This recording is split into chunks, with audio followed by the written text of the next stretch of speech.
Bharatiya Janata party की सरकार सिर्फ और सिर्फ 2 या 4-5 व्यापारिक घरानों को लाभ देने के लिए ये सारे काम ईरान और अमेरिका युद्ध के नाम पर कर रही है। आपके पास अगर ऑयल पूल नहीं है, आपके पास गैस पूल नहीं है, तो आप क्यों विश्वगुरु बनते हैं?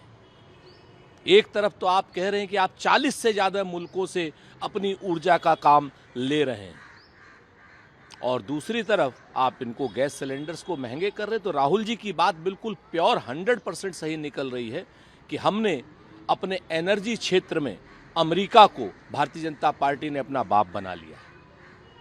एनर्जी क्षेत्र में अब एक परेशानी आने वाली है। श्री राहुल गांधी जी ने सदन के अंदर कहा था और वो बात अपने आप में सही साबित हो रही है। भारतीय जनता पार्टी की सरकार और नरेंद्र मोदी जी शासन करने लायक नहीं है। भारत की अर्थव्यवस्था में पड़ेंगे तो अगर पढ़ेंगे तो इन लोगों ने, नरेंद्र मोदी की सरकार ने किया क्या है उसको बचाने के लिए? कल अमेरिका आपको गुलाम की तरीके से ट्रीट कर रहा है और कह रहा है कि 30 दिन के लिए आप रूस से तेल खरीद सकते हैं। ये आपका बचने का उपाय है या और कौन सा आपने उपाय किया है बचने का? क्योंकि ईरान और इजराइल और अमेरिका कॉन्फ्लिक्ट तो पहले से तय दिख रहा था वेस्ट एशिया में। सरकार ने प्रिवेंटिव कदम क्या उठाए, ये सरकार को जानकारी देनी चाहिए। सरकार अर्थव्यवस्था के मामले में बिल्कुल पूरी तरीके से निकम्मी है और देश की अर्थव्यवस्था को बर्बाद कर दिया है सरकार ने। आने वाले समय में राहुल गांधी जी की बात बिल्कुल सही साबित होने जा रही है कि वेस्ट एशिया कॉन्फ्लिक्ट से एनर्जी सेक्टर पर जो है अमेरिका को अपना बाप बना करके इन लोगों ने एक बहुत बड़ी गलती की। इन्हीं सब दरमियान टीवी न्यूज़ से भी जुड़ी हुई बड़ी खबर है। Ministry of information and broadcasting में अगले 4 हफ्तों के लिए टीआरपी सस्पेंड कर दिए। किसी भी चैनल को टीआरपी का जो एक टीआरपी आती थी वो डेटा नहीं दिया जाएगा। Ministry of information and broadcasting का कहना ये है कि कई चैनल्स ने सेंसेशनलाइज कर दिया इस कॉन्फ्लिक्ट को, जिसकी वजह से जो काउंटर पार्ट्स में जो भारतीय प्रवास कर रहे थे या यहाँ पे जो उनकी फैमिलीज़ हैं उनके अंदर एक भय का माहौल है, जिसके चलते टीआरपी को 4 हफ्ते के लिए रोका गया। देखिए, किसी भी चीज़ को जबरदस्ती रोका जाना उचित नहीं है, लेकिन भारतीय मीडिया चैनल अपनी जिम्मेवारी से भागते हैं। भारतीय मीडिया चैनल गला काट प्रतिस्पर्धा में पड़े हुए हैं। भारतीय मीडिया चैनल सत्ता की चाटुकारिता करने के लिए किसी भी हद तक गिर जा रहे हैं। भारतीय मीडिया चैनल के जो मीडिया के एंकर्स हैं वो कुछ नहीं, कोई जिम्मेवारी के भाव से नहीं वो कर रहे हैं। चाहे ऑपरेशन सिंदूर में इन लोगों ने गलत बयानियाँ की हों, अब ईरान कॉन्फ्लिक्ट में गलत बयानियाँ कर रहे हैं, इससे पहले इजराइल ईरान वॉर में गलत बयानियाँ कर रहे थे। अपनी सिर्फ चमक दिखाने के लिए और सत्ता के प्रति चाटुकारिता दिखाने के लिए, सत्ता के प्रति जो स्वामी भक्ति दिखाने के लिए काम कर रहे थे, ये अनुचित है, जिम्मेवारी से इतर है। इन सब लोगों को जिम्मेवार होना पड़ेगा।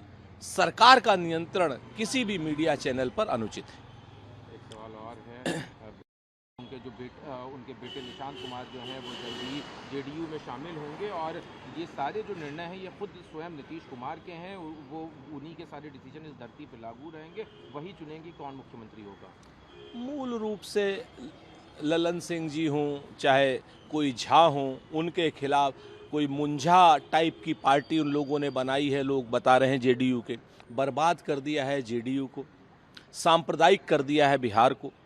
जिस तरीके से भारतीय जनता पार्टी के पाले में खड़े हुए ये लोग, दोनों लोग दिख रहे हैं, उससे कहीं ना कहीं बिहार की जनता दल यूनाइटेड में एक भारी असंतोष है। अब निर्णय कौन लेगा कौन नहीं लेगा तो पूरी दुनिया जाने, निर्णय तो अमित शाह और नरेंद्र मोदी ले रहे हैं। नीतीश कुमार जी को तो निर्णय मानने के लिए बाध्य किया जा रहा है और बिहार की जनता इसमें अपने आप को ठगा महसूस कर रही है, क्योंकि जो वादे किए थे वो नीतीश कुमार ने किए थे। लोगों ने विश्वास किया था, नीतीश कुमार के ऊपर किया था। यहाँ तक कि वोट चोरी में भी विश्वास नीतीश कुमार के ऊपर किया गया था बिहार की जनता के द्वारा। आज की डेट में बिहार की जनता अपने आप को ठगा महसूस कर रही है। कर्नाटक में जिस तरह से 16 साल सत्ता से चंद्रबाबू नायडू ने भी कहा कि हम भी 13 वर्ष तक की उम्र के बच्चों के लिए इसको प्रतिबंधित करेंगे ताकि मिसयूज हो। निश्चित तौर पर सोशल मीडिया का मिसयूज इस वक्त कुछ ज़्यादा ही हो रहा है और विशेष रूप से अबोध बालकों को, और एप्स्टीन फाइल के खुलने के बाद तो और भी ज़्यादा इस पे जिम्मेवारी होनी चाहिए। और हमें खुशी है कि कांग्रेस की राज्य सरकार सिद्धरमैया जी की और डी के शिव कुमार जी की सरकार ने एक ये जिम्मेवारी भरा निर्णय लिया। इस निर्णय को तो मुझे ऐसा लगता है कि भारतीय जनता पार्टी को देश भर में लागू करना चाहिए। सर एसआईआर को लेकर पश्चिम बंगाल टीएमसी का अभी भी प्रदर्शन जारी है।